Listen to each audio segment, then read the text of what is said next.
Public sentiment is everything. With public sentiment, nothing can fail. Without it, nothing can succeed. This quote is attributed to Abraham Lincoln.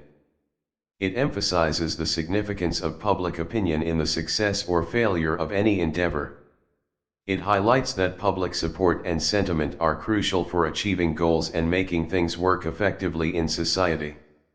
I want it said of me by those who knew me best, that I always plucked a thistle and planted a flower where I thought a flower would grow. This quote suggests the desire to be remembered as someone who always tried to improve situations, even in difficult circumstances. It symbolizes a positive and constructive approach to life. If there is anything that a man can do well, I say let him do it. Give him a chance. This quote emphasizes giving individuals the opportunity to showcase their skills and abilities. It supports the idea of letting people excel in what they are good at. Important principles may, and must, be inflexible. This quote underscores the importance of adhering to essential principles and values, even in the face of challenges or temptations to compromise. These capitalists generally act harmoniously and in concert to fleece the people, and now that they have got into a quarrel with themselves, we are called upon to appropriate the people's money to settle the quarrel. This quote appears to criticize the actions of capitalists who work together to exploit the people. It suggests that even when they face internal conflicts, the burden often falls on the public. What kills a skunk is the publicity it gives itself. This quote humorously points out that negative attention can harm one's reputation, similar to how a skunk's odor attracts unwanted attention.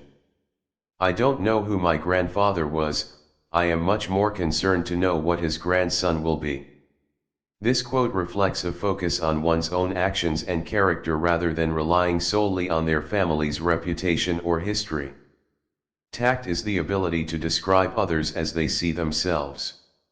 This quote defines tact as the skill of understanding how others perceive themselves and communicating accordingly, highlighting the importance of empathy in social interactions. My father, removed from Kentucky to Indiana, in my 8th year. It was a wild region, with many bears and other wild animals still in the woods. There I grew up. Of course, when I came of age, I did not know much. Still somehow, I could read, write, and cipher, but that was all. This passage provides a glimpse into Abraham Lincoln's early life, describing his upbringing in a rugged and untamed region, where he acquired basic skills despite limited formal education. In this sad world of ours, sorrow comes to all, and to the young, it comes with bitterest agony because it takes them unawares. I have had experience enough to know what I say. Lincoln here acknowledges the universal experience of sorrow and the profound impact it has, particularly on young people who may be unprepared for its intensity. Hold on with a bulldog grip, and chew and choke as much as possible. This quote metaphorically encourages tenacity and determination, suggesting that one should hold on firmly to their goals and persevere even in challenging circumstances. If I were two-faced, would I be wearing this one? This quote is a witty way of saying that someone is not being honest. It is often used to call someone out on their hypocrisy. Towering genius disdains a beaten path. It seeks regions hitherto unexplored. This quote means that great minds are not content to follow the same old paths. They are always looking for new and innovative ways to do things. Let not him who is houseless pull down the house of another, but let him work diligently and build one for himself, thus by example assuring that his own shall be safe from violence when built.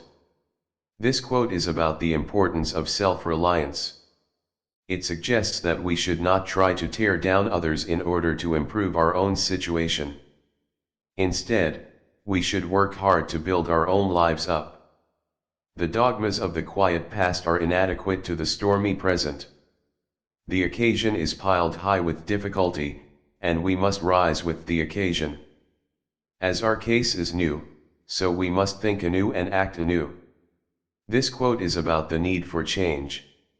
It suggests that the old ways of thinking and doing things are no longer sufficient to deal with the challenges of the present day. We need to be willing to think and act in new ways. A man watches his pear tree day by day, impatient for the ripening of the fruit. Let him attempt to force the process, and he may spoil both fruit and tree. But let him patiently wait, and the ripe pear at length falls into his lap. This quote is about the importance of patience. It suggests that we should not try to force things to happen before their time. If we are patient, things will happen in their own time and in the best way possible. When you have got an elephant by the hind legs and he is trying to run away, it's best to let him run. This quote is about the importance of knowing when to give up. It suggests that sometimes it is better to cut our losses and move on, rather than trying to force something that is not working. When I hear a man preach, I like to see him act as if he were fighting bees. This quote is about the importance of passion. It suggests that we should be passionate about the things we believe in, and that we should be willing to fight for what we believe in. I have great respect for the semicolon, it is a mighty handy little fellow. This quote is a light-hearted way of expressing Lincoln's appreciation for the semicolon. The semicolon is a punctuation mark that is used to join two independent clauses. It can be used to create a clear and concise way of writing. The highest art is always the most religious, and the greatest artist is always a devout person. This quote is about the connection between art and religion. It suggests that the highest art is inspired by religious faith, and that the greatest artists are those who are deeply religious.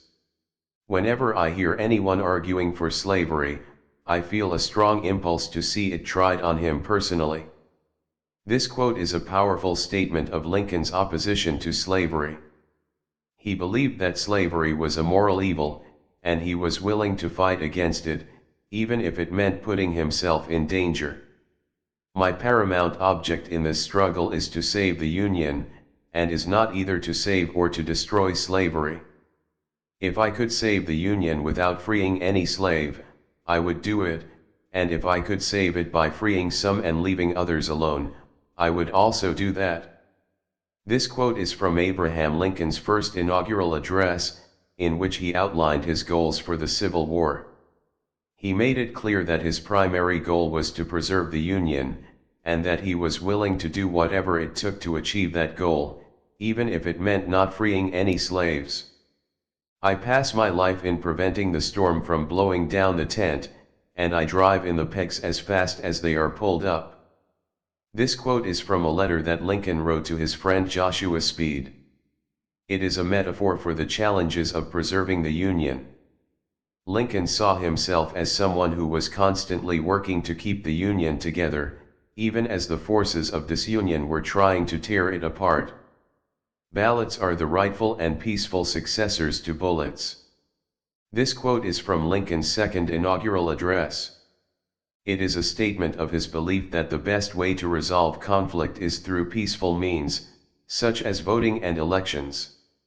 He argued that violence should only be used as a last resort.